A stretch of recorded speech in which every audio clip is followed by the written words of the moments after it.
আপনার স্ত্রীর উপর যদি আপনি খুশি হন, সকাল এবং বিকাল 5 ওয়াক্ত নামাজের পরে এবং জুমার নামাজের পরে অন্ততপক্ষে মাসে একদিন অথবা বছরে একদিন ঈদের নামাজের সময় আপনার স্ত্রীর কবরের পাশে দাঁড়াইয়া অথবা স্বামীর কবরের পাশে দাঁড়াইয়া তার সন্তানরা মালিকের কাছে প্রার্থনা করবেন, ওগো মালিক, আমি আমার স্ত্রীর উপরে দুনিয়ার জীবনে সংসার চলাকালীন সময় অনেক খুশি ছিলাম, আল্লাহ গো আমার স্ত্রী ইন্তেকাল হয়ে গেছে, আপনি আমার স্ত্রীর উপরে খুশি হয়ে যান। অনেক সময় সংসার চালানোর কারণে ঘরে অভাব আসে কি আসে না? অভাব আসে কি আসে না? অভাব আসে। আবার অনেক ফ্যামিলি অর্থ সম্পদওয়ালা, তাদের সংসার কোনো অভাব হয় না, এরকম বিভিন্ন অবস্থার ফ্যামিলি আছেন। আল্লাহ নবী সাল্লাল্লাহু আলাইহি ওয়াসাল্লাম, রাসূলুল্লাহ সাল্লাল্লাহু আলাইহি ওয়াসাল্লামের জমানায় এক মহিলার ঘরে এক পুরুষ বিবাহ করবেন, বিবাহ করার পরে বিবাহ করেছেন, স্ত্রীকে ঘরে নিয়ে আসছেন, এসে দেখার পর আসার পরে দেখেন যে স্বামীর ঘরে কোনো অভাব নেই, কিছুই সব কিছু ভরপুর আছে। কি আছে? সব কিছু ভরপুর আছে। স্বামীর অনেক অর্থ সম্পদের মালিক, স্ত্রীও খুশি, স্বামীও খুশি। নতুন বিবাহ, যখন যা চায় তখন স্ত্রী তা পায়। তো স্ত্রীও স্বামীর উপরে খুব খুশি, স্বামীরও স্ত্রীর উপর খুব খুশি। দীর্ঘদিন পর্যন্ত তাদের সুখের সংসার চলছে, সুন্দর সংসার চলছে। মহিলা ছিল দিনদারিনী মহিলা, আল্লাহওয়ালা মহিলা। হঠাৎ করে একদিন স্বামী তার স্ত্রীকে বললেন, ওগো আমার স্ত্রী, আমার অর্থ সম্পদের অভাব নাই, জায়গা জমিনের অভাব নাই, টাকা পয়সার অভাব নাই, প্রাণপ্রিয় স্ত্রী, আজকে আপনাকে অনেক সৌন্দর্য লাগছে। স্ত্রীর প্রশংসা করতেছে, আপনাকে অনেক সৌন্দর্য লাগছে, আপনার মা সুন্দর, আপনার বাবা সুন্দর, আপনার ফ্যামিলি যারা আছে সবাই খুব ভালো। দেখবেন স্বামীরা যখন স্ত্রীদের বাপের বাড়ি প্রশংসা করে, তখন এই স্ত্রীরা স্বামীর উপর একটু খুশি হয় কি হয় না? খুশি হয়। তাদের সংসারটাও সুন্দর ছিল। স্বামী স্ত্রীকে খুশি রাখার জন্য বাবার বাড়ির প্রশংসা করেছে। প্রশংসার এক পর্যায়ে স্ত্রীকে বললেন, যেহেতু আমার সংসারে কোনো কিছুরই অভাব নাই, আজকে আমি স্বামী হয়ে আপনাকে বলছি, স্ত্রীকে বলছি, আপনাকে বলছি, আজকের দিনটাতে আপনি আমার কাছে যা চাইবেন তা পাইবেন। মনোযোগ দিয়ে শুনেন, স্বামী স্ত্রীকে বলছেন, আজকের দিনে আপনি আমার কাছ থেকে যা চাইবেন তাই পাইবেন। তো স্ত্রী বলতেছেন, সত্যি কি আমি যা চাইবো তা পাবো? স্বামী যদি স্ত্রীকে বলে, অথবা আমরা আমাদের স্ত্রীদেরকে বলি, আজকে আমার পকেট অনেক টাকা আছে, আপনি যা চাইবেন আমি তাই এনে দিন। ওই সংসারটা এমন হয়েছিল, আপনার উপর আজকে আমি খুশি, আপনি যা চান আমি আজকে তাই দিব। স্ত্রী বললেন, সত্যি কি আমি যা চাই তাই দিবেন? বলে, হ্যাঁ, যাই চান তাই দিবেন। যদি আপনি আমার কাছে অনেক দামের একটা শাড়ি চান তাই দিব, যদি একটা বড় মাইক্রো চান, কেরলা গাড়ি চান তাই দিব, যদি আপনার জন্য বাজার একটা বিড়া চান আমি তাও দিতে রাজি। অর্থাৎ যা চান তাই আজকের জন্য আপনি স্ত্রী হিসাবে আমার পক্ষ থেকে যাই চাইবেন তাই দিব। স্ত্রী কয়, আবার সত্যি করে বলেন, আসলে কি দিবেন? স্বামীকে অবশ্যই অবশ্যই আজকে যাই চান তাই দিব। স্ত্রী এবার বলেন, আপনি আপনার কথায় কিন্তু ঠিক থাকতে হবে। স্বামী বলছেন, অবশ্যই আমি আমার কথায় ঠিক থাকবো। চেয়েই দেখেন, অর্থের অভাব নেই, জায়গা জমিনের অভাব নাই, প্রয়োজনে যত সম্পদ আছে অর্ধেক বিক্রি করে ফেলবো। এরপর আপনার মন রক্ষার জন্য যাই চাইবেন তাই দিব। স্ত্রী এইবার কয়, শেষবার আর বলবো না, আসলে কি যা চাইবেন তাই দিবেন? স্বামী বলে, অবশ্যই দিব। স্ত্রী কয়, তাহলে আজকে বলছি আপনি আমাকে তালাক দিয়ে দেন। আচ্ছা, এইটা কি চাইছিল স্বামী? স্বামী কি এই চাইছিল? কথা বললেন, স্বামীকে এই চাইছিল, কথা বুঝতে হবে, আর না ইন্টারেস্ট হবেন না, মজা হইবেন না। স্বামীর ধারণা ছিল, খেয়াল ছিল, আজকে আমি তার উপর খুশি, যা চাইবে তাই দিব দুনিয়াবি লাইনে। কিন্তু স্ত্রীর মনোভাব আল্লাহওয়ালা, দিনদার, পরেজগার মহিলা তো, এজন্য তিনি কথাটা অন্যভাবে নিয়েছেন। স্ত্রী বললেন, আপনি আপনার কথা ওয়াদাবদ্ধ হতে হবে, আপনার কথা ঠিক রাখতে হবে। যদি আপনি আপনার কথা ঠিক না রাখেন তাহলে আপনি ওয়াদা বরখেলাপকারী হবেন, ওয়াদা বরখেলাপকারী হবেন। স্বামী বেচারা খুব চিন্তিত, চাইলাম কি, হয়ে গেল কি, এখন যে সংসার মধ্যে এতদিন শান্তি ছিল, আমি শান্তির খোঁজ আরেকটু বাড়াইতে গিয়া পুরাই অশান্তি সৃষ্টি হয়ে গেল। স্ত্রী খুব জোরদার, আপনি আপনার ওয়াদা যদি ঠিক না রাখেন তাহলে আমার সাথে ওয়াদা বরখেলাপ করলেন, আমার সাথে ওয়াদা বরখেলাপ করলেন। স্বামী বেচারা এবার মনের দুঃখ নিয়া, মনের আফসোস নিয়া স্ত্রীকে বলছেন, ওগো প্রাণপ্রিয় স্ত্রী, আমি কি আপনাকে কখনো কোনো কষ্ট দিয়েছি? স্ত্রীকে বলে, জীবনেও না। বলে, আমার কথা কি রাগ হয়েছ? বলে, কখনো না। তাহলে তুমি কেন এমন করছো? বলে, কোনো কথাই শুনতে চাই না, আপনি যেই কথা আমাকে দিয়েছেন এই কথা আপনাকে রাখতেই হবে।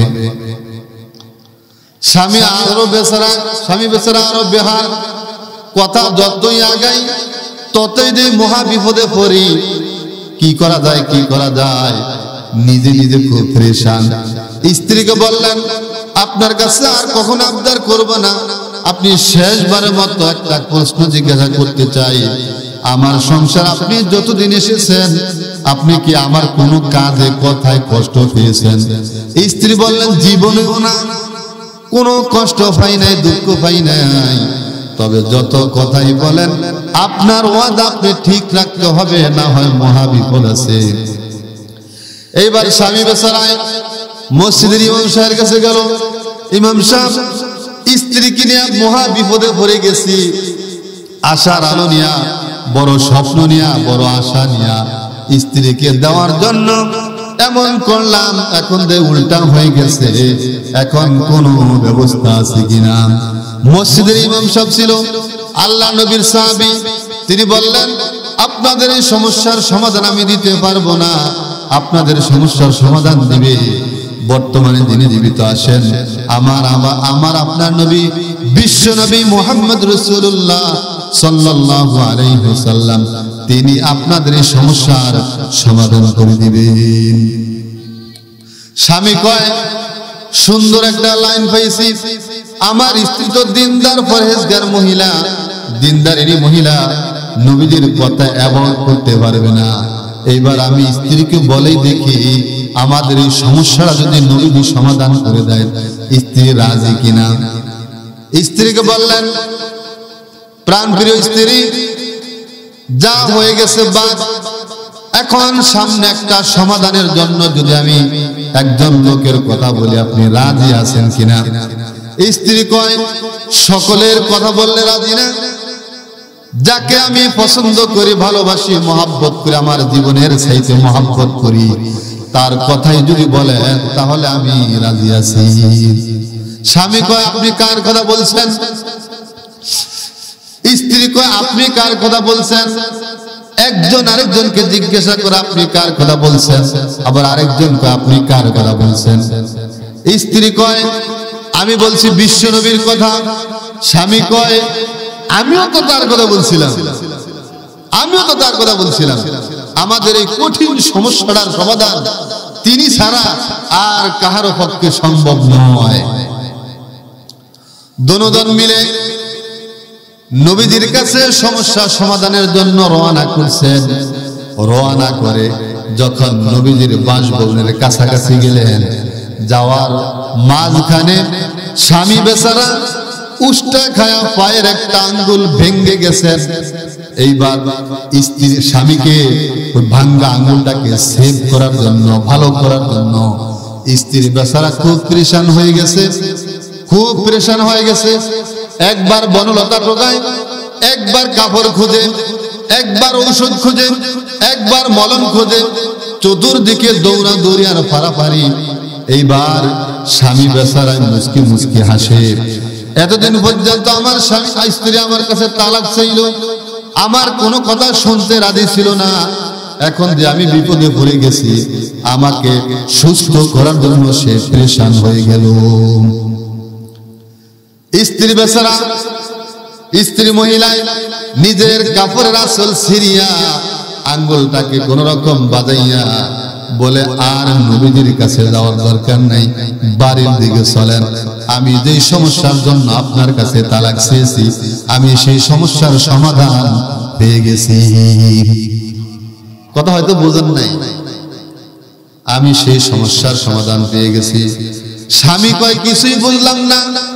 দীর্ঘদিনের সুখের সংসার, এতদিন পর্যন্ত আপনি আমার সাথে মনোমালিন্য ছিলেন, সমাধানের জন্য নবীজির কাছে রওনা করলাম, এখন পথ থেকে আবার কেন বাড়ির দিকে যান? বলে, আমি আপনার সংসারে আসার সময় সুখের সাগরে বাড়ছিলাম।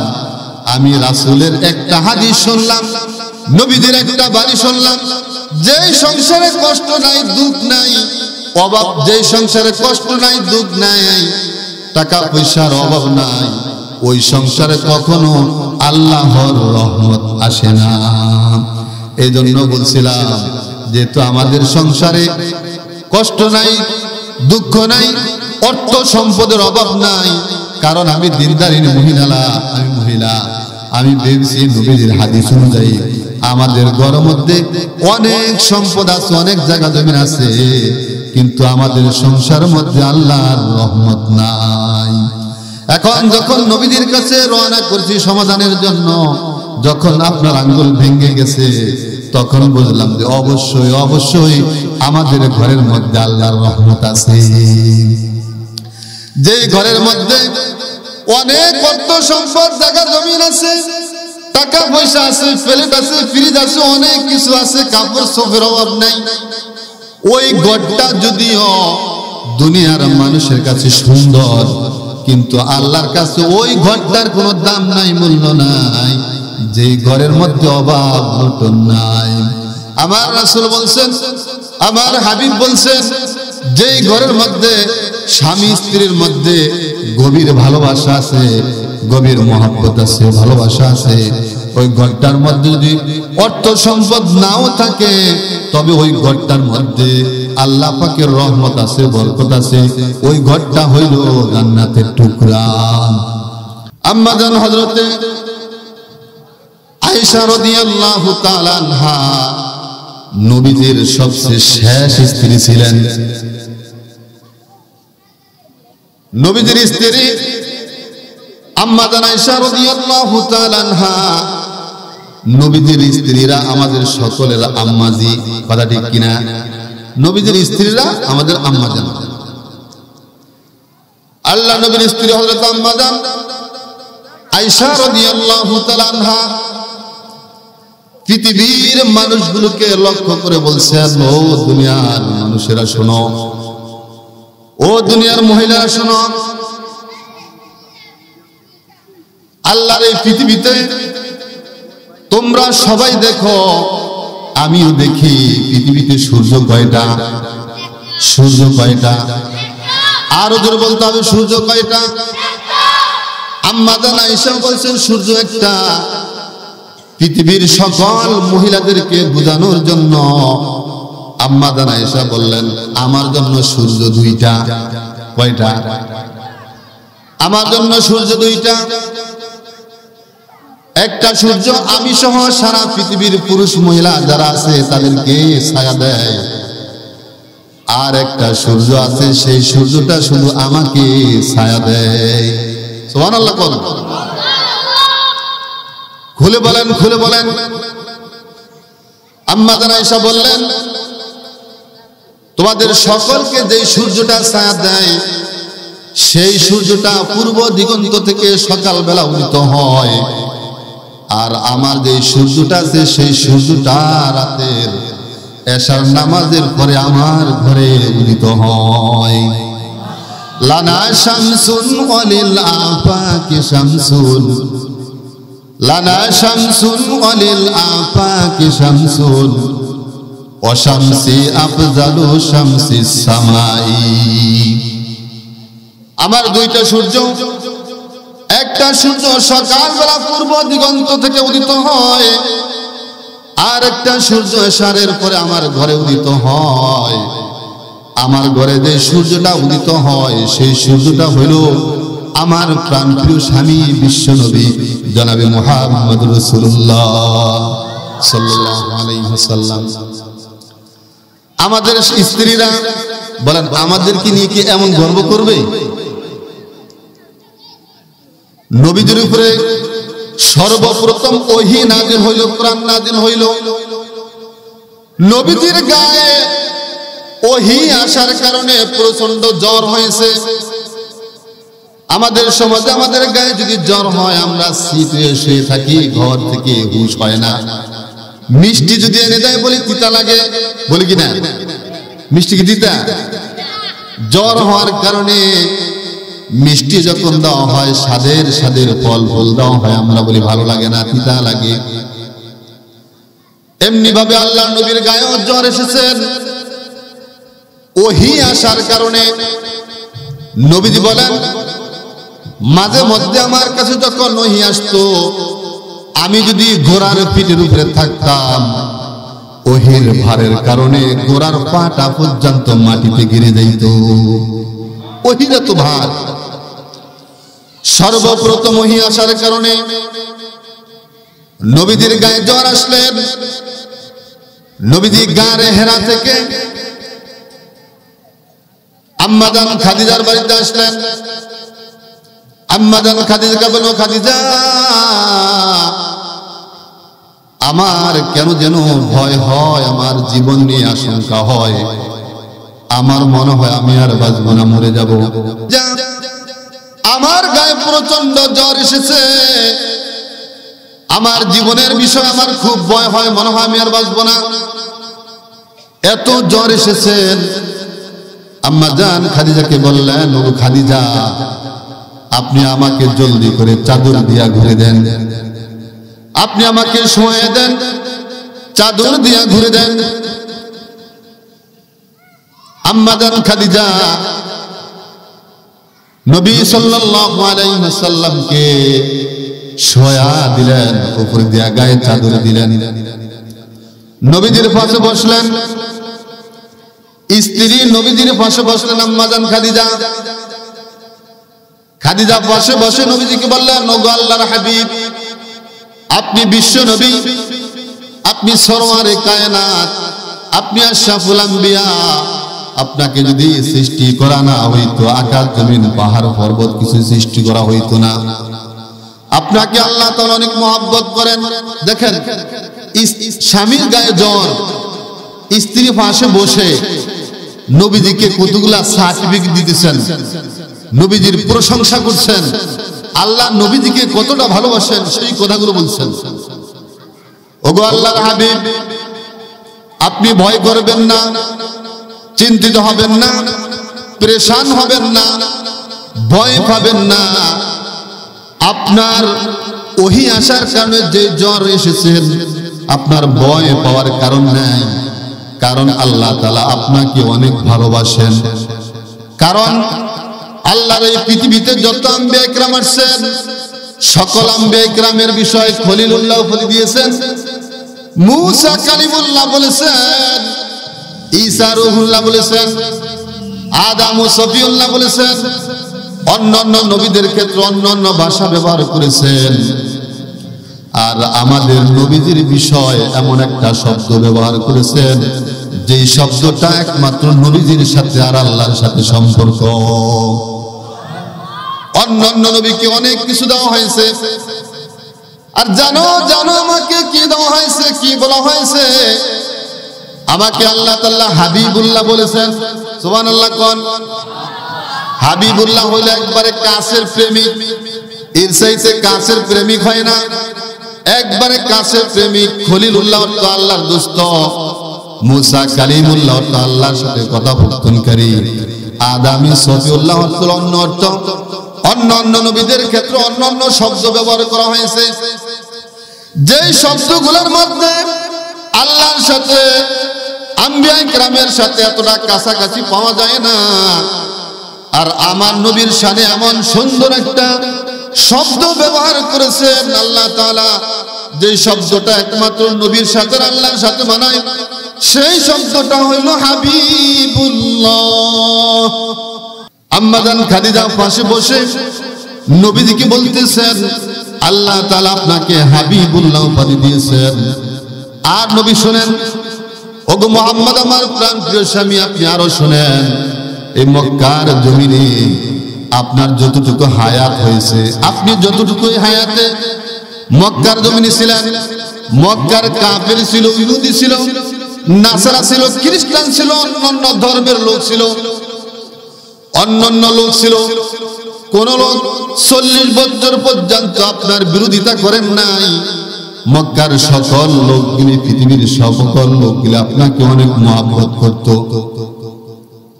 ওগো আল্লাহর হাবিব আরো শোনেন, যে লোকগুলার সংসার চালানোর মতো কোনো ব্যবস্থা ছিল না, আপনি সেই লোকগুলোকে সংসার চালানোর ব্যবস্থা করে দিয়েছেন।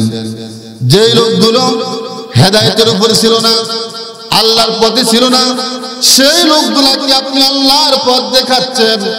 আম্মা জান খাদিজা পাশে বসে বসে নবীজিকে কতগুলা সার্টিফিকেট দিলেন, আর নবীজি বলতেছেন, খাদিজা যখন আমার পাশে বসে আমাকে এত সুন্দর সুন্দর সার্টিফিকেট দেয়, আমার যেই জ্বর এসেছিল, আমার জ্বরগুলা খাদিজার কথার কারণে ভালো হয়ে গেছে।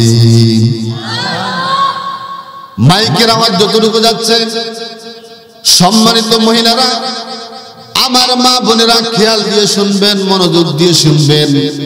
আম্মা জান খাদিজা নবীজিকে কতটা মহব্বত করতেন, আবার নবীজিও আম্মা জান খাদিজাকে কতটা মহব্বত করতেন।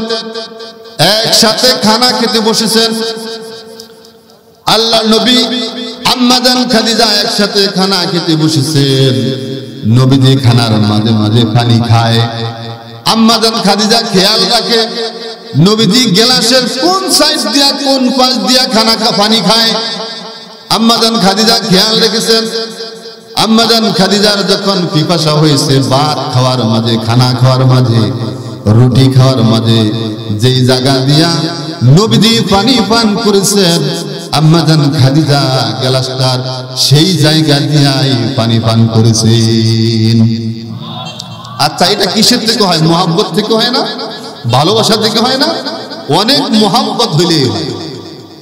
আবার নবীজি গোশত খেয়ে যখন হাড্ডিটা রাখতেন, আম্মা জান খাদিজা সেই হাড্ডিটা আবার হাতে নিয়া নবীজি যেই জায়গা দিয়া দাঁত দিয়া চাপ দিতেন, জিহ্বা দিয়া নাড়াচাড়া দিতেন, আম্মা জান খাদিজা ওই হাড্ডিটা হাতে নিয়া ওই জায়গা দিয়া চাপ দিতেন আর সুস্থেন।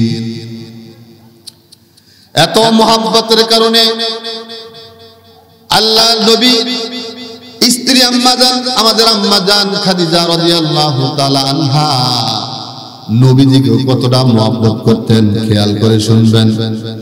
আল্লাহর নবী যুদ্ধে চলে গেলেন, যুদ্ধ থেকে যখন ফিরে আসলেন, সময় কম হওয়ার কারণে লম্বা বলতে পারছি না, সংক্ষেপে বলছি।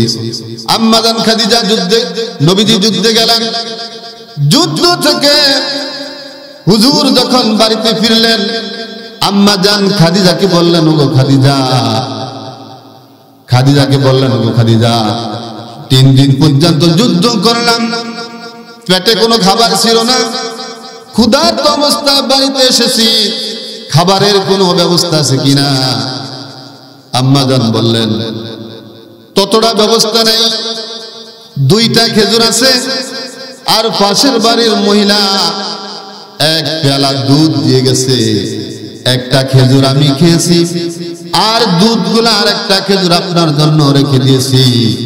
আপনি যুদ্ধ থেকে আসবেন, ক্লান্ত থাকবেন, আপনার পেটে ক্ষুধা থাকবে, এই জন্য আপনার জন্য এগুলা নিয়ে আসছি, আপনি খান। হুজুর বলেন, খাদিজা তুমি কি খাও নাই? আম্মা জান খাদিজা বললেন, 2টা খেজুর ছিল, একটা খেজুর খেয়েছি, আর দুধটা আপনার জন্য রেখে দিয়েছি, খাই নাই।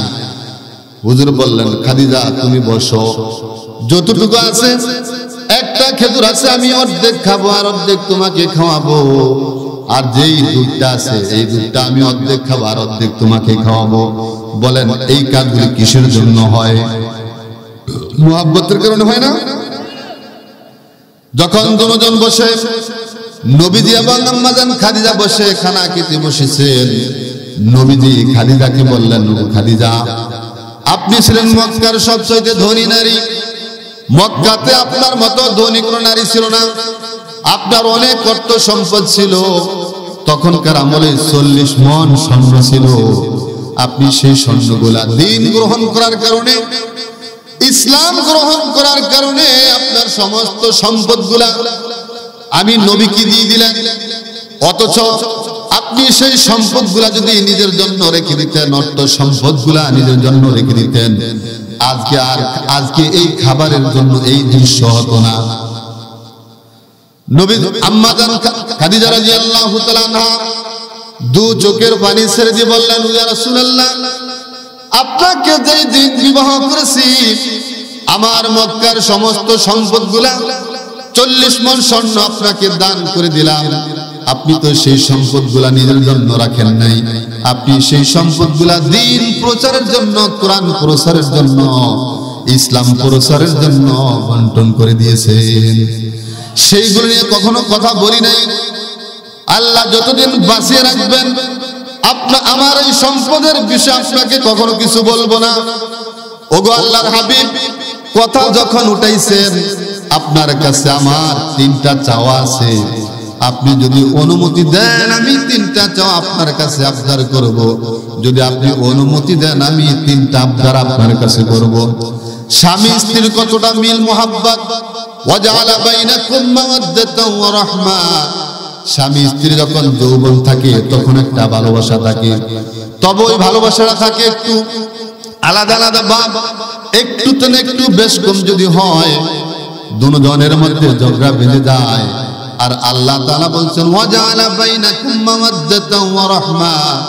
আম্মা জান খাদিজার বয়স অনেক হয়েছে, নবীজির বয়স অনেক হয় নাই, কিছুটাও হইলেও আম্মা জান খাদিজার মতো বেশি হয় নাই।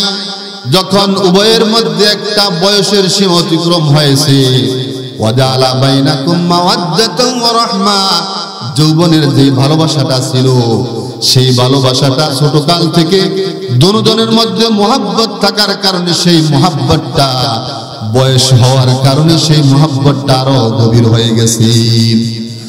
আমাদের দেশের মহিলারা নতুন বিবাহের পরে অথবা নতুন বিবাহ হওয়ার সাথে সাথে যদি যৌতুক না চায়, কি না চায়, যৌতুক না চায়, শ্বশুর বাড়ি কিছু না চায়, আবার মায়ের বাড়িতে নেই দিল না, সেই দিল না, যদি এটা না দেয় ওটা না দেয়, একটাই আমার ছেলে, আবার একে অপরের কথাবার্তা আলোচনা করে, না দিলে বহুত প্রমাণ আছে সংসার ভেঙে যায়, যায় কি যায় না, বহুত সংসারও ভেঙে গেছে, এমন বহুত প্রমাণ আছে না দেওয়ার কারণে। কিন্তু আপনি স্টার্টিংই বিবাহের কালে গুনাহের মধ্যে লিপ্ত ছিলেন, ডাল ডাক ঢোল শয়তানের আড্ডাবাজি গানবাজি বাজায় বিয়ে শাদী করাইছেন, আর আপনার বিয়েই তো হয় না, তাহলে আপনি কেমনে স্বামী স্ত্রীর মধ্যে মিল মোহাব্বত খোঁজেন? আল্লাহ নবীজির আমলে নবীজিকে জিজ্ঞাসা করা হয়েছিল, ও আল্লাহর হাবিব, আপনি এই পৃথিবীতে কেন আসছেন? নবীজি বলছেন, আমি এই পৃথিবীতে আসছি গান বাজনাকে ধ্বংস করার জন্য, গান বাজনাকে ধ্বংস করার জন্য আমি এই পৃথিবীতে এসেছি। কাজে গান বাজনাকে নবীজি ধ্বংস করে দিয়েছেন, কিন্তু হিন্দুদের রেসালা, খ্রিস্টানদের রেসালা, আমরা মুসলমান সেটাকে আদর্শ হিসাবে, বিয়ার একটা সওয়াবের কাজ হিসাবে এটাকে গ্রহণ করে নিয়েছি। আবার যদি ইমামরা আলেমরা ডাক দেয় যে আপনি গান বাজনা বিয়াতে বাজান, এটা তো শরীয়তে হারাম, হুজুর পোলাইন মানুষে করছে। আচ্ছা, পোলাইন মানুষে করছে, আপনার কিচ্ছুই বলার নাই। আপনার এই পোলাইন মানুষ যদি আপনার ঘরে আগুন জ্বালিয়ে দিত, আপনি কি বইয়া থাকতেন আর এই কথা কিন্তু হুজুর পোলাইনি করছে, কিছু করার নাই? আপনি কি এই কথা বলতেন না? ঘরের আগুন বন্ধ করতেন, আর এটা তো দেখা যায় দিকে বন্ধ করতেন। কিন্তু আপনার এই ডাক ঢোল এগুলা বাজানোর কারণে কবরের মধ্যে এলাকাতে যতগুলি লোক আছে গলা কাটা মুরগির মতো টপ টপ করে লাফালাফি করে, অথচ আপনি এটা দেখেন না, অনুভব করেন না, আপনার কাছে এটা স্বাভাবিক মনে হয়। তাহলে এত অন্যায় অবিচার এই কাজগুলোর মধ্যে করিয়া আপনি ভবিষ্যতে স্বামী স্ত্রীর মধ্যে খুলবি মহব্বত খোঁজেন, এটা বোকার স্বর্গে বাস করা। আপনাকে যদি উভয়ের মধ্যে নবীজির সে আদর্শ সেগুলো পাইতে হয়, আপনাকে নিশ্চয়ই নিশ্চয়ই নবীজি যে আদর্শের উপর উম্মতকে রেখে গেছেন ওই আদর্শের উপর অটল থাকতে হবে, এছাড়া শান্তির আশা করা যায় না। আম্মা জান খাদিজা নবীজিকে বললেন, আমি জীবনে আমার অর্থ সম্পদের কথা আপনাকে কখনো জিজ্ঞাসা করি নাই, আর করব না, তবে আপনার কাছে আমার 3টা চাওয়ার আছে। যেহেতু কথাই উঠাইছেন, খাদিজা বলতেছেন, আমার প্রাণ প্রিয় স্বামী কথা যখন উঠাইছেন, আপনার কাছে আমার 3টা চাওয়ার আছে, আপনি যদি অনুমতি দেন আমি 3টা চাওয়ার। হুজুর বললেন, বলতে পারেন, কারণ এই মক্কার জমিনে যখন আমার উপরে কোরআন নাজিল হয়, মক্কার লোকগুলি আমার আপনজনরা, আমার চাচার, আমার আত্মীয় স্বজনরা আমাকে দূর দূর করে মক্কা থেকে তাড়িয়ে দিয়েছিল। সেই দিন খাদিজা তোমার কারণে মক্কাতে আমি অনেক বড় আশ্রয় পাইছি। কাজে তুমি যদি 3টা জিনিস আমার কাছে চাও, আমি অবশ্যই তোমাকে যদি আমার সাধ্যের মধ্যে হয় দেওয়ার চেষ্টা করব। আম্মা জান খাদিজা বললেন, ইয়া রাসূলুল্লাহ, আমার 1 নম্বর চাওয়া হইল, আমি যখন ইন্তেকাল করব বাজার থেকে কাপড় কেনার প্রয়োজন নাই, কাফনের কাপড় কেনার প্রয়োজন নাই, আপনার গায়ে যেই জামাটা আছে আমার বাজার থেকে কাফনের কাফন কেনার দরকার নাই, আপনার গায়ে যে জামাটা আছে এই জামাটা দিয়ে আমার কাফনের কাপড়ের ব্যবস্থা করবেন। আমাদের দেশের স্ত্রীরা কি স্বামীর কাছে আবদার করবে? আবদার করবে না, আরো বলবে, কেউ যদি স্বামীর কথা ভালো বলে স্ত্রীর কাছে, আরে ওর ঘরে আয়, আমার সংসারটাই আমার জীবনটাই শেষ, ওই আমার আগের মতো ফিরিয়ে দাও, আমি সইলা যাইতাম চাই, এই কথা বলে কি বলে না? এই জন্যই শান্তি আসে না। সম্মানিতা মা বোনেরা, আপনারা যদি শান্তি চান, আপনারা আম্মা জান খাদিজাকে ফলো করতে হবে, আয়েশাকে ফলো করতে হবে, রাবিয়া বসরিকে ফলো করতে হবে। এইভাবে আমাদের বড় বড় আমাদের পূর্বের যারা ছিলেন তাদেরকে অনুকরণ করতে হবে, তখন আমাদের মধ্যে শান্তি আসবে। আম্মা জান খাদিজার 1 নম্বর চাওয়া ছিল, আমার জন্য বাজার থেকে কাফনের কাফন কেনার প্রয়োজন নাই, আমাকে যখন কাফনের কাফন পরাবেন, ইন্তেকাল হব, আপনার গায়ের জামার কাপড়টা দিয়ে আমার কাফনের ব্যবস্থা করে দিন। আমার 2 নম্বর চাওয়া হইল, যখন আমাকে কবরের মধ্যে রাখবেন তখন আপনি নিজ হাতে আমাকে কবরের মধ্যে রাখবেন। দেখেন, স্বামীর কাছে স্ত্রীর চাওয়া, আবার স্বামী অসুস্থ হয়ে পড়ছে, স্ত্রীর কি সুন্দর সুন্দর সার্টিফিকেট দেওয়া, আবার স্বামীর কাছে স্ত্রী চাওয়া। আম্মা জান খাদিজা বললেন, যখন আমাকে কবরে দাফন করা হবে বেশি মানুষকে ডাক দিবেন না, মাইক এলান করার দরকার নাই, প্রচার করার দরকার নাই, আমাকে গভীর রজনীতে আপনি আর 2 জন মিলে কবরে রাখবেন। তবে প্রশ্ন হইল, কবরে যখন আমাকে রাখা হবে আপনি নিজ হাতে আমাকে কবরে রাখবেন। নবীজি বললেন, প্রথমটাও কবুল, 2 নম্বরটাও কবুল। 3 নম্বর শর্ত হইল, যখন দাফন কাফন কবরের মাটি দেওয়া শেষ হয়ে যাবে, সকল মানুষগুলো এখান থেকে চলে যাবে, দীর্ঘদিন পর্যন্ত আপনার সংসার করলাম, আপনার ঘরে ছিলাম, দুনিয়ার কত বন্ধু বান্ধব ছিল, দুনিয়ার কত আত্মীয় স্বজন ছিল, মা ছিল, বাবা ছিল, ভাই ছিল, বন্ধু ছিল, অন্যান্য আত্মীয় স্বজন ছিল, বিপদ আপদে পড়লে সবাই আমাকে খোঁজ খবর নিত। এমন একটা জায়গায় আমাকে রেখে আসবেন যেই জায়গাটাতে খবর নেওয়ার মতো আল্লাহ ছাড়া আর কেউ নাই। আল্লাহ ছাড়া আর কেউ আছে? আশেপাশে মসজিদের আশেপাশে যতগুলি কবর আছে, যেই দিন দেখে আসছেন আজ পর্যন্ত তাদের কোনো খোঁজ খবর পেয়েছেন? পান নাই, পাবেন? খোঁজ খবরও পাবেন না। এই জন্যই সেখানে যেহেতু খোঁজ খবর নাই, বন্ধু বান্ধব নাই, সেখানে বন্ধু বান্ধব হইল নেক আমল। আর সবচাইতে বড় নেক আমল হইল স্ত্রী হয়ে স্বামীকে খুশি রাখা, আবার স্বামী হয়ে স্ত্রীকে খুশি রাখা। আমার নবীজি বলছেন, ইন্তেকালের পরে যেই স্বামী তার স্ত্রীর বিষয় বলবেন, যেই স্বামী তার স্ত্রী বিষয়ে বলবেন আমার স্ত্রী খুব ভালো ছিল, আমি আমার স্ত্রীর উপরে খুশি এবং রাজি, আল্লাহর নবী বলেন ওই স্ত্রীর জন্য আল্লাহর জান্নাত ওয়াজিব হয়ে যায়। আবার যদি স্বামী মারা যায়, স্ত্রী যদি বলে আমার স্বামী খুব ভালো ছিল, আমি আমার স্বামীর উপরে তার সাংসারিক লাইনে খুব খুশি ছিলাম, আমার স্বামী খুব ভালো ছিল, আল্লাহর নবী বলেন ওই স্বামীর জন্য আল্লাহর জান্নাত ওয়াজিব হয়ে যায়। এই জন্য খাদিজার উপরে নবীজি রাজি ছিলেন, আবার খাদিজাও নবীজির উপর রাজি ছিলেন। এই জন্য খুশির আবির্ভূত হয়ে আম্মা জান খাদিজা নবীজির কাছে তিনটা আবদার করেছেন, ওগো আল্লাহর হাবিব, আমাকে দাফন কাফনের পরে কবরে রাখার পরে সবাই চলে যাবে, আমি অন্ধকার কবরে থাকতে হবে। ইয়াউমা ইয়াফিরুল মারউ মিন আখিহি ওয়া উম্মিহি ওয়া আবিহি ওয়া সাহিবাতিহি ওয়া বানিহি, এমন একটা নির্জন ঘর, একাকির একাকির ঘর, পোকা মাকড়ের ঘর, সাপ বিচ্ছুর ঘর, যেই ঘরে সাথী নাই বাতি নাই, কেউ নাই, আত্মীয় স্বজন বন্ধু বান্ধব কেউ নাই, এমন একটা কবর আমাকে একা রেখে আসবেন, আমার খুব ভয় হয়।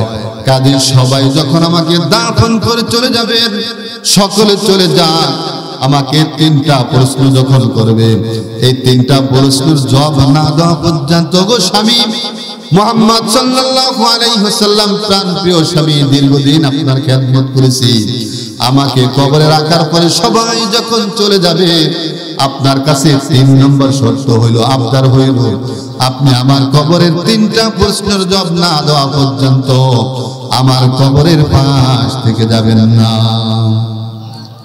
নবীজি বললেন আপনার কারণে মক্কার জমিনে কোরআনের প্রচার প্রসার দিতে আমি অনেক সহজ পেয়েছি, আমার আত্মীয় স্বজনরা আমাকে অনেক মারা মেরেছে, আমার চাচারা আমাকে মেরেছে, নিজে মারা নাই, লোক দিয়ে মেরেছে, গুন্ডা ভাড়া করে মেরেছে, গভীর রজনীতে আমাকে হত্যা করার জন্য লোক তৈরি করেছে, যেই লোকদের কারণে মক্কায় থাকতে পারি নাই, আপনার কারণে মক্কায় কোরআনের দাওয়াত দিয়া প্রসার করিয়া মক্কার জমিনে দিন জিন্দা করেছি, কায়েম করেছি। আপনি যদি আমার কাছে তিনটা শর্ত চান আমি কিভাবে ফিরিয়ে দেই, তবে আপনার এই তিনটা শর্ত আমি পুরা করে দিব ইনশাআল্লাহ। আম্মা জান খাদিজা খুশি হয়, নবীজির জন্য দোয়া করলেন, ওগো আল্লাহ, আমার প্রাণ প্রিয় স্বামী, দীর্ঘদিন পর্যন্ত আমি কাফির ছিলাম, অন্য ধর্মের লোক ছিলাম, আমি আমার স্বামীর বিবাহ বন্ধনে আবদ্ধ হইয়া আমি অনেক খুশি, আমার প্রাণ প্রিয় স্বামীকে পেয়ে আমি অনেক খুশি, আমার শান্তি, আমার স্বামী তিনটা আমার শর্ত কবুল করেছেন, তিনি খুব খুশি। বর্তমান মহিলারা, আমাদের যারা এখানে আমরা উপস্থিত আছি, আমাদের স্ত্রীরা আমাদের কাছে যদি কখনো কিছু চাইবেন, ইসলামের দৃষ্টিকোণ থেকে ওইটাই চাইবেন যেটা চাইলে এই দুনিয়াতেও শান্তি পাওয়া যায়, আখিরাতেও শান্তি পাওয়া যায়। আমার আল্লাহ রাব্বুল আলামিন বলেন, হুন্না লিবাসুল লাকুম ওয়া আনতুম লিবাসুল লাহুন্না। আল্লাহর এই পৃথিবীতে প্রত্যেকটা স্বামী তাদের স্ত্রীদের জন্য পোশাক, আবার প্রত্যেকটা স্ত্রী তাদের স্বামীর জন্য পোশাক। আমরা এখানে যারা আসছি, বলেন আমরা কি পোশাক ছাড়া এখানে আসতে পারতাম? লজ্জা লাগতো না? শরম লাগতো না? আরে আসতামই তো না এখানে লজ্জার কারণে। কিন্তু আল্লাহ নবী বলেন, আল্লাহ তাআলা বললেন, হুন্না লিবাসুল লাকুম ওয়া আনতুম লিবাসুল লাহুন্না। এই পৃথিবীতে প্রত্যেকটা স্ত্রী তাদের স্বামীর জন্য পোশাক, আবার প্রত্যেকটা স্বামী তাদের স্ত্রীদের জন্য পোশাক। পোশাক ছাড়া যেমনি ভাবে চলা যায় না, স্ত্রী ছাড়া স্বামী অচল, আবার স্বামী ছাড়া স্ত্রী অচল, একে অপরের প্রয়োজন আছে। তবে কথায় শ্বাস থাকতে হবে, কথায় মজা থাকতে হবে। স্বামী যখন বিল থেকে বাহির থেকে কাজকর্ম সেরে যখন বাসায় আসবেন, তখন আপনাকে অবশ্যই স্বামী কষ্ট করে আসার কারণে আপনার স্বামীকে একটা সালাম দিবেন। কি দিবেন? একটা সালাম দিবেন। আচ্ছা, এখানে স্বর্ণলজ্জার কিছু নাই, আমি পরীক্ষার জন্য বলছি যে আমরা আমাদের স্ত্রীর দিকে সালাম সবাই দেই কিনা? সবাই দেই না, কিন্তু দেওয়া এটা সালাম, এটা নবীজির সুন্নত। কার সুন্নত? নবীজির সুন্নত। তাহলে স্ত্রীকে সালাম দেন কেন? লজ্জায়? এই তো লজ্জায় তো সালাম দেন না। নবীজির সুন্নতের কাছে আপনি লজ্জাকে প্রাধান্য দিলেন, কিন্তু সুন্নতকে প্রাধান্য দিলেন না। এটার জন্য যে আপনাকে জবাবদিহি করা হয়, তাহলে কিভাবে কি করবেন? আজ থেকে স্ত্রীকে সালাম দিবেন কি দিবেন না? সালাম দিবেন নি? সালাম কর দাহার মুসলমান সুন্নতাস, সালাম কর দাহার মুসলমান সুন্নতাস, জবাব দেতা হর মুসলমান ওয়াজিবাস, জবাব দেতা হর মুসলমান ওয়াজিবাস। প্রতিটা লোকের জন্য সালাম দেওয়া নবীদের সুন্নত, আর যাদেরকে সালাম দিবে প্রত্যেকটা সালামের উত্তর দেওয়া প্রত্যেকের জন্য ওয়াজিব। এজন্য সালামের উত্তর দিবেন। ওয়াজের মধ্যে সালামের ফজিলত শুনছে। কিসের ফজিলত? কিসের ফজিলত? সালামের ফজিলত শুনছে। সালামের ফজিলত কি? কয় সালাম যদি কেউ দিতে পারে, মোহাব্বত বাড়ে, ভালোবাসা বাড়ে, করুণা বাড়ে, রহমত বাড়ে। একটা সালাম আমি যদি কাউকে দেই, তার প্রতি আমার ভালোবাসা রইল, করুণা রইল, মোহাব্বত রইল, রহমত রইল, দোয়া রইল। খুব ওয়াজের ময়দানে শুনছে সালামের এই ফজিলত, সেই ফজিলত। আল্লাহর নাম লইয়া বুইরা বেডার সালামের ফজিলত শুই না, সালামের ফজিলত শুই না কাম হয়ে গেছে, তার মানে ঢুকিয়া গেছে যে সালামের এত বড় ফজিলত। আল্লাহু আকবার। তার ভিতরে সালামের ফজিলতের ঢুকে গেছে। তিনি মনে মনে ইচ্ছা করলেন, জীবনে তো বুড়িকে কখনো সালাম দেই না, আজকে মাহফিল থেকে গিয়ে আমি আমার বুড়িকে সালাম দিব। বাড়ি থেকে রওনা করলেন। মাহফিল থেকে মাহফিল শেষ করে মুনাজাতের মাধ্যমে বাড়িতে গিয়ে দেখে দুয়ার আটকানো। কপাট নক করলেন। কপাট নক করার পরে কারেন্টের যুগ ছিল না, সেরাগের যুগ ছিল, ল্যাম্পের যুগ ছিল। ঘর থেকে মহিলা, বুড়ি মহিলায় সেরাগ নিয়ে আইসা সেরাগের হালকা পর দুয়ার করলেন। আর খোলার সাথে সাথে বুইরার সালামে কাজ হয়ে গেছে। বুইলাই কয়, আসসালামু আলাইকুম ওয়া রাহমাতুল্লাহি ওয়া বারাকাতুহু। সালাম দিয়ে দিয়েছে। নবীজির সুন্নাত সালাম দিয়ে দিলেন।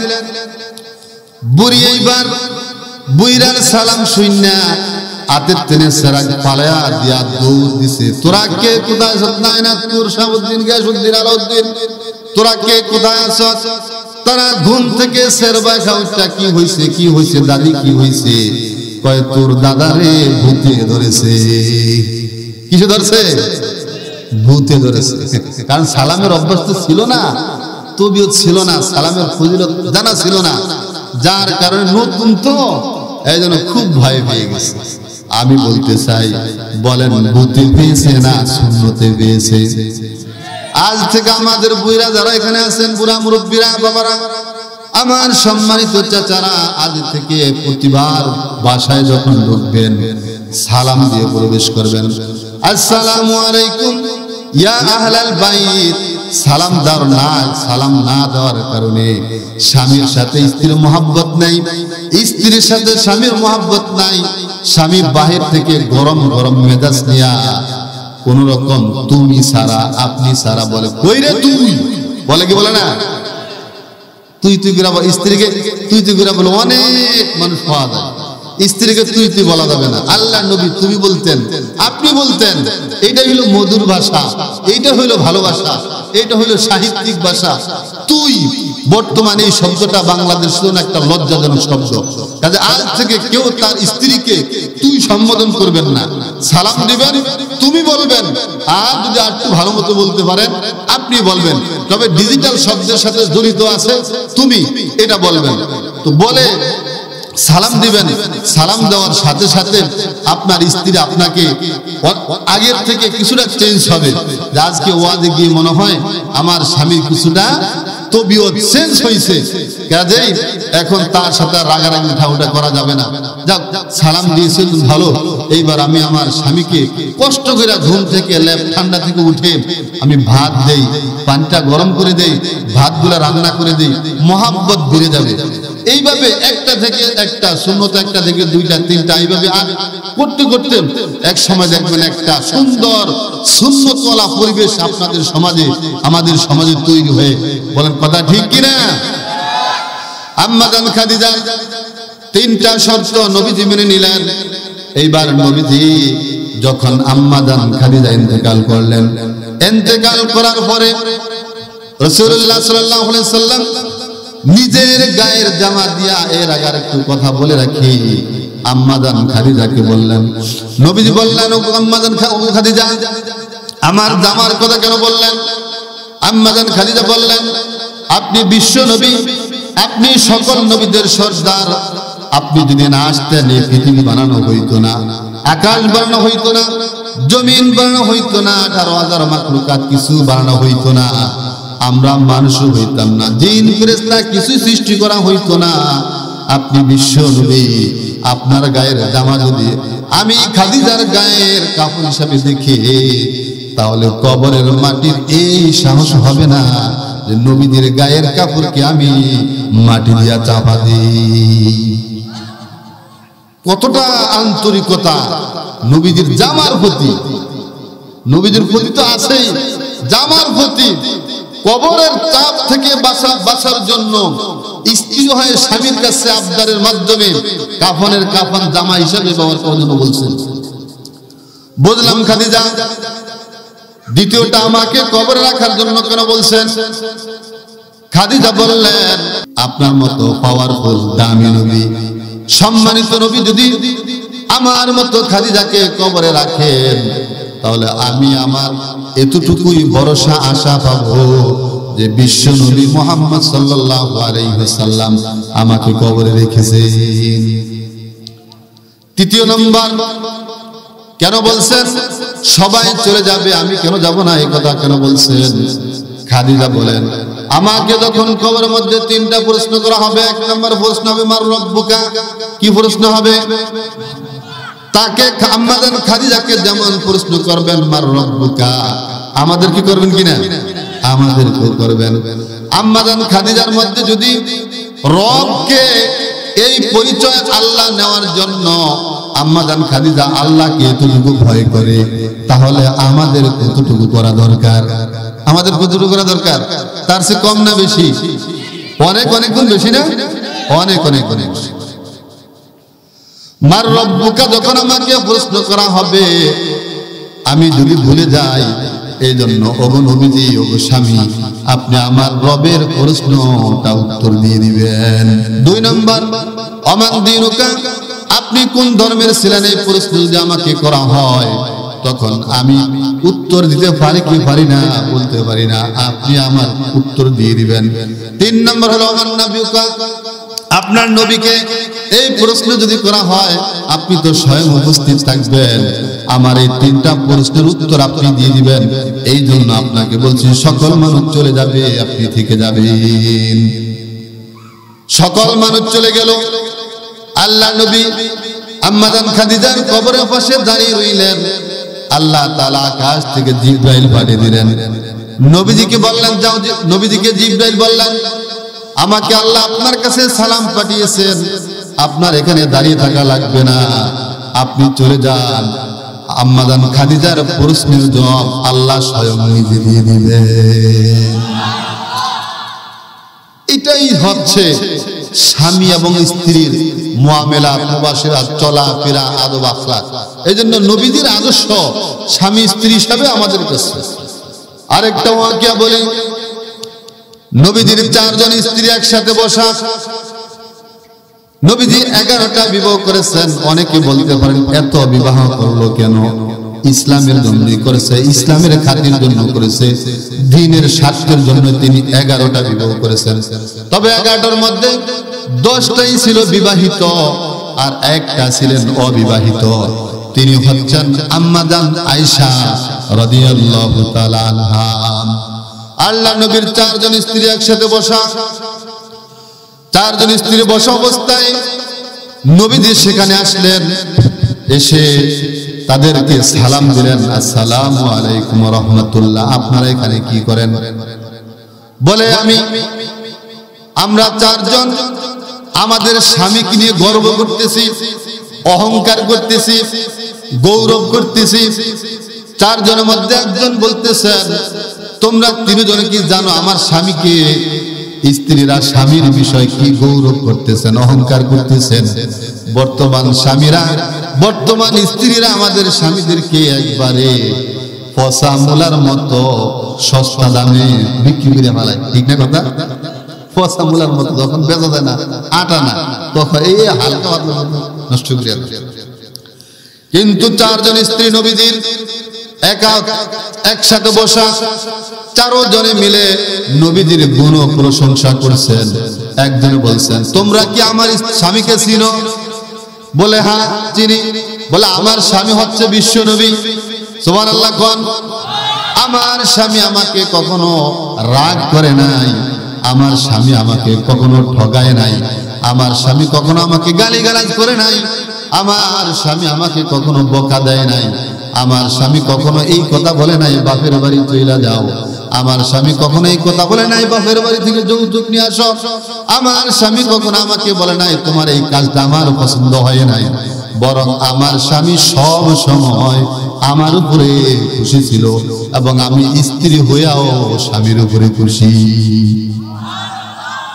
চারজনের মধ্যে একজন বলছেন এই কথা, আরেকজনে কয় আমার স্বামীকে কি তোমরা চিনো? বলে হ্যাঁ চিনি। বলে আমার স্বামীর এই গুণ, আমার স্বামী কখনো আমাদেরকে ঠগায় নাই। অর্থাৎ স্বামীর যতগুলো প্রশংসা করা দরকার সমস্ত প্রশংসা চারজন স্ত্রী মিলে নবীজির করলেন, আর এই কথাগুলি নবীজিকে শুনাইলেন। এইবার নবীজিকে চারজনের মধ্যে চারজন স্ত্রী এক ছিলেন না, একজন ছিলেন একটু চালাক। তিনি নবীজিকে বললেন, ওগো আল্লাহর হাবিব, আমাদের এই চারজন স্ত্রীর মধ্যে আপনি সবচেয়ে কাকে বেশি ভালোবাসেন? বলেন এই প্রশ্নের উত্তরটা কি সহজ না কঠিন? আপনাদের কার যদি চারজন স্ত্রী থাকে, অনুমতি আছে করার, যদি আমাদের বাংলাদেশে একটু আলাদা অন্য সিস্টেম, তো চারজনের মধ্যে একজন জিজ্ঞাসা করছে নবীজিকে, ওগো আল্লাহর হাবিব, আমাদের চারজনের মধ্যে আপনি সবচাইতে বেশি কাকে ভালোবাসেন? কারণ স্ত্রীরা চায় আমার স্বামী আমাকে ভালোবাসুক, আরেকজনও চায় এটাই, আমার স্বামী আমাকেই ভালোবাসুক। এইভাবে চারজন প্রত্যেকের জায়গা থেকে বলছেন আমার স্বামী যেন আমাকেই সবচেয়ে বেশি ভালোবাসেন। তাদের মধ্যে একজনে যখন এই প্রশ্ন করলেন, নবীজি বললেন, আপনাদের প্রশ্নের উত্তর আমি আগামী দিন দিব। কি বলছেন? আগামী দিন দিব। কারণ এই জায়গায় প্রশ্নের উত্তর দেওয়া সহজ না, কঠিন, অনেক কঠিন। কারণ যিনি জিজ্ঞাসা করছেন যদি বলেন যে আপনাকে সবচেয়ে বেশি ভালোবাসি, বাকি তিনজন বেজার হইব কি হইব না? অথবা যদি বলে এই তিনজনকে বেশি ভালোবাসি, একজন বেজার হইব কি হইব না? নবীজি বলছেন, আমার নবীজি ছিলেন সর্বোচ্চ হিকমতের মালিক, কৌশলের মালিক। নবীজি বলছেন, আমি আপনাদের প্রশ্নের উত্তর আগামী দিন দেব ইনশাআল্লাহ। আগামী দিন আসার আগে যখন সন্ধ্যা হয়ে গেল, রাত হয়ে গেল, নবীজি বাজারে গেলেন। বাজারে গিয়ে খেজুর কিনলেন, দুইটা করে খেজুর খরিদ করে কিনিয়া পোটলা করলেন, দুইটা করে, চারটা পোটলা করলেন। যখন তারা শয়নে গেলেন, ঘুমাইতে গেলেন, প্রত্যেকের চারজনের বাড়িতে গেলেন, গিয়ে চারজনকে একটা করে পোটলা দিলেন, দুইটা করে খেজুর দিলেন, আর প্রত্যেককে বলে আসলেন, আপনাকে যে খেজুর দিলাম অমুককে বলবেন না, আপনাকে যে খেজুর দিলাম তাকে বলবেন না, আপনাকে যে খেজুর দিলাম তাকে বলবেন না। চারজনকে একই কথা বললেন, বলার পরে পরের দিন যখন প্রশ্নের উত্তর দেওয়ার সময় হলো, চারজন স্ত্রী একসাথে হয়ে নবীজি কি উত্তর দেয় এটা দেখার জন্য সবাই চারজন অপেক্ষায় আছেন। এইবার নবীজিকে বললেন, আপনি বলছেন আগামী দিন প্রশ্নের উত্তর দিবেন, সময় হয়ে গেছে, উত্তরটা দিয়ে দেন, আমরা একটু খুশি হয়ে যাই। নবীজি বললেন, গতকাল রাতে যাকে আমি 2টা খেজুর দিলাম, আমি সবচেয়ে বেশি তাকে ভালোবাসি। কথা মনোযোগ দিয়ে শুনছেন? মনোযোগ দিয়ে শুনছেন? আচ্ছা, এখন একজন খুশি হয়েছে না চারজনই খুশি হয়েছে? আচ্ছা, এই কৌশল নবীজির ছিলেন। তো আপনারাও আপনাদের স্ত্রীদেরকে খুশি রাখার জন্য কিছু কৌশল অবলম্বন করবেন। বলে সেটা কি? মনে করেন ফাঁসের ঘরের মহিলার জন্য 2000 টাকা দিয়ে একটা শাড়ি আনছেন। এখন আপনার স্ত্রী আপনাকে ভয়ে বলছেন না, অথবা আপনাকে বলছেন যে আপনি আজীবনই ঠকাইলেন, অন্তত আজকে একটু দিতেন, ফাঁসের ঘরে বোঝানোর জন্য 2000 টাকা দিয়ে একটা শাড়ি আনছে, শাড়িটা আমার খুব পছন্দ হয়েছে, আপনি আমার জন্য এমন একটা শাড়ি কিনে আনেন। তা আপনি একটা কৌশল করবেন, এখানে বাজারে যাইবেন, গিয়ে আপনার তার মতো অথবা আপনার যতটুকু সাধ্য আছে এই সাধ্যর মধ্যে একটা কাপড় খরিদ করে কিনে আনবেন। আর দোকানদার তো আল্লাহু মাশাআল্লাহ দাম যখন বলেন যে সান আমনে, তখন সে 2000 টাকা 6000 টাকা চাই চিন্তা করবে না। কথা ঠিক না? 6000 টাকা চাইতো চিন্তা করবে না, সে যেই দামটাই চাইবে আপনি তার সাথে মুলামুলি করে আপনার যেটা সাধ্য ওই অনুযায়ী আনবেন। আর স্ত্রীকে বলবেন যে আপনার জন্য 2400 টাকা দিয়া তার চাইতে 400 টাকা বেশি দিয়ে একটা শাড়ি এনেছি। স্ত্রী খুশি হবে না বেজার হবে? আমার শায়েখ মুর্শিদ তিনি বলছেন যে স্ত্রীকে খুশি রাখার জন্য ছোট খাটো কিছু মিথ্যা বলা যায় না। স্ত্রীকে খুশি রাখার জন্য আপনার স্ত্রীকে যদি আপনি খুশি রাখতে চান, সব সময় আপনার পাশে পাবেন। আবার আপনার স্ত্রী যদি আপনাকে খুশি রাখতে চায়, আপনার যেই কাজগুলো আছে সেগুলা বহন করতে হবে। আল্লাহ নবী সাল্লাল্লাহু আলাইহি ওয়াসাল্লাম আম্মা জান খাদিজা 3টা প্রশ্নের জবাব দেওয়ার জন্য যখন দাঁড়িয়ে রইলেন, আকাশ থেকে আল্লাহ তাআলা ফেরেশতা পাঠিয়ে দিলেন, যাও জিবরাইল যাও, গিয়ে আমার নবীকে অধিক মাত্রায় কষ্ট দেওয়ার জন্য দুনিয়াতে পাঠাই নাই, নবীকে চলে যেতে বলেন, আম্মা জান খাদিজার 3টা প্রশ্নের জবাব আমি আল্লাহ দিয়ে দিব।